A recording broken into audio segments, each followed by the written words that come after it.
ముందుగా అటుకులు వేపుకున్నాం, ఆ తర్వాత పల్లీలు వేపుకున్నాం, ఆ తర్వాత జీడిపప్పు వేపాం, ఆ తర్వాత కరివేపాకు, కొత్తిమీర, పుదీనా ఈ 3 పదార్థాలు కలిపి మొత్తం 5 ఐటమ్స్ అయితే మనం ఆయిల్‌లో వేపటం జరిగింది. ఇప్పుడు నెక్స్ట్ దీంట్లో వేయబోయే ఐటెమ్ ముందుగా కారం వేసుకుందాం.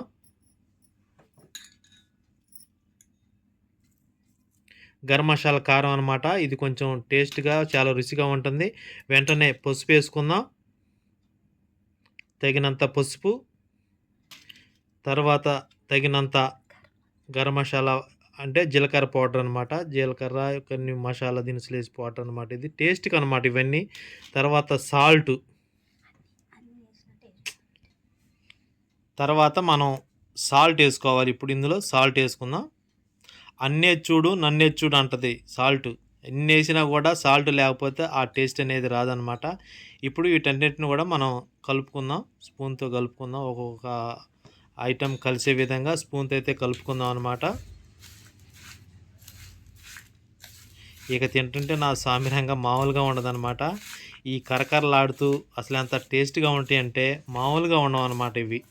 అంత టేస్ట్‌నిస్తది. మనకి ఈ వర్షాకాలం సీజన్‌లో చిటికలోకి మనం ఎమ్మటే ఏం చేసుకోవాలి, మన పిల్లలకి ఏం పెట్టుకోవాలి, మనం వీటిలో ఎలా తినాలి, ఇది మంచి ఫుడ్ అండి. ప్రోటీన్ ఫుడ్డు మంచి బాగుంటుంది స్పైసీగా. మరి రుచికరంగా అయితే చాలా బాగా అయితే ఉంటుందన్నమాట. మరి మీరు చేసుకోండి, ట్రై చేసి చూడండి. చాలా బాగుంటుంది.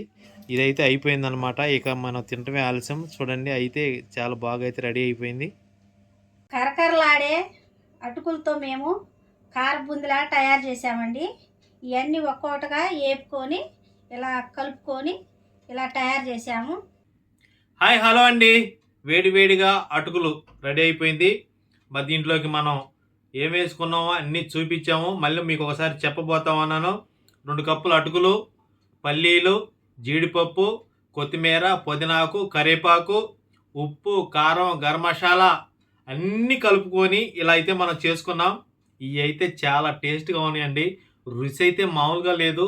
నా సామిరంగా ఇవి తింటే ఉంటుంది. అసలు ఈ వర్షాకాలం సీజన్‌లో మనం ఏం తినాలి, ఏం చేసుకొని తినాలని అన్నమాట. మీ ఇంట్లో కూడా మీ పిల్లలకి చేసి పెట్టండి. మా ఆవిడైతే నాకు చాలా బాగా అయితే చేసింది. ఇవన్నీ కూడా మా ఆవిడ చేసింది. కాకపోతే ఏందంటే తను చెప్పలేకపోయింది. నేను చెప్తున్నాను మీకు.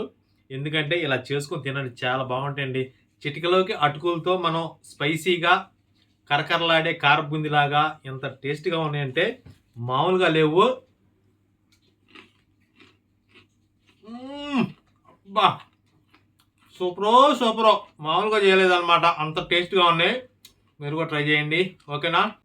మన వీడియో చూసిన తర్వాత ఇలా చేసుకొని తిన్న తర్వాత ఏవండీ మీ వీడియో వల్ల మేము ఇలా చేసుకొని తిన్నామని మా కామెంట్ రూపంలో తెలియచేయండి. ఓకేనా? Bye bye.